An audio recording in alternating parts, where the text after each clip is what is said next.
আমার খুব পছন্দের একটা হাদিস। আল্লাহর কাছে দোয়া করি আল্লাহ পাক যেন আমাকে এবং আপনাদের সবাইকে হাদিসটার উপর আমল করার তৌফিক দান করেন এবং এই হাদিসটা প্রচার করার তৌফিক দান করেন। সহিহ মুসলিমের 9 নম্বর হাদিস আর মিশকাতুল মাসাবিহ যে বইটা আছে এই বইটার 2 নম্বর হাদিস। হাদিসটার নাম হচ্ছে হাদিসে জিবরিল। হাদিসে জিবরিল বা জিব্রাইল যেটা আপনারা বলেন। রাসূলুল্লাহ সাল্লাল্লাহু আলাইহি ওয়াসাল্লাম, আমরা নবীর নাম শুনলে দরুদ পড়ব, তিনি একদিন মসজিদে ঠিক এভাবে বসেছিলেন আর তার আশপাশে সাহাবায়ে কেরাম রাদিয়াল্লাহু আনহু এভাবে ঘিরে ধরেছিলেন। এমত অবস্থায় মসজিদে একজন ব্যক্তি প্রবেশ করলেন। আমি অল্প করে বলছি, শর্ট করে বলছি, অনেক লম্বা হাদিসটা। এমত অবস্থায় একজন ব্যক্তি মসজিদে প্রবেশ করলেন। প্রবেশ করে একদম নবী সাল্লাল্লাহু আলাইহি ওয়াসাল্লামের হাঁটুর সাথে হাঁটু লাগিয়ে দিয়ে বসলেন। তাহলে কিভাবে বসলেন? তাশাহুদ আত্তাহিয়াতুর সময় আমরা যেমন করে বসি ঠিক এইভাবে বসলেন, নবী সাল্লাল্লাহু আলাইহি ওয়াসাল্লামের হাঁটুর সাথে হাঁটু লাগিয়ে দিয়ে, এবং নিজের 2 হাত আল্লাহ রাসূলের 2 উরুর উপরে রাখলেন। টিচার আর ওস্তাদের বসার আদবটা বুঝতে পারছেন? অবশ্য উনি বসে বলেন নাই রাসূল সাল্লাল্লাহু আলাইহি ওয়াসাল্লাম একটু তাকান, একটা ছবি তুলি, উনি এটা বলেননি। উনি গিয়ে বসলেন। আপনি গেলে কি করতেন? হুজুর একটু তাকান, আপনার ফোন নাম্বারটা একটু দেন হুজুর। এবার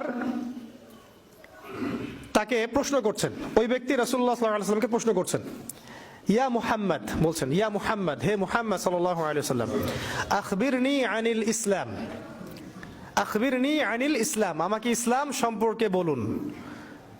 জানতে এসেছেন, ইসলাম সম্পর্কে বলুন।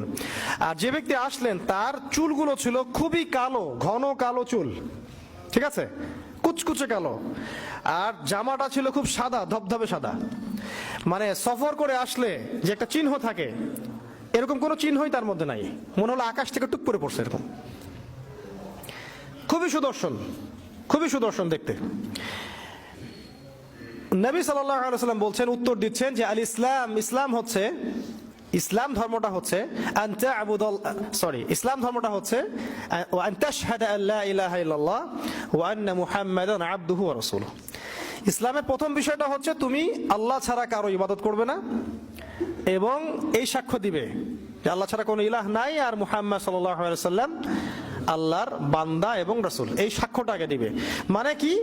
মানে হচ্ছে তুমি আল্লাহর সাথে শিরক করতে পারবে না, আল্লাহর তাওহীদের উপর থাকতে হবে আর রাসূলুল্লাহ সাল্লাল্লাহু আলাইহি ওয়াসাল্লামের সুন্নাহর উপরে থাকতে হবে। এই হচ্ছে লা ইলাহা ইল্লাল্লাহ মুহাম্মাদুর রাসূলুল্লাহর সংক্ষিপ্ত কথা আর কি। আর কি আছে?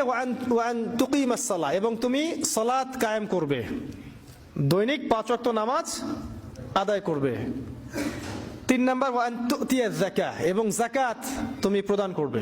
নিসাব পরিমাণ সম্পদ থাকলে প্রতি বছর যাকাত প্রদান করবে।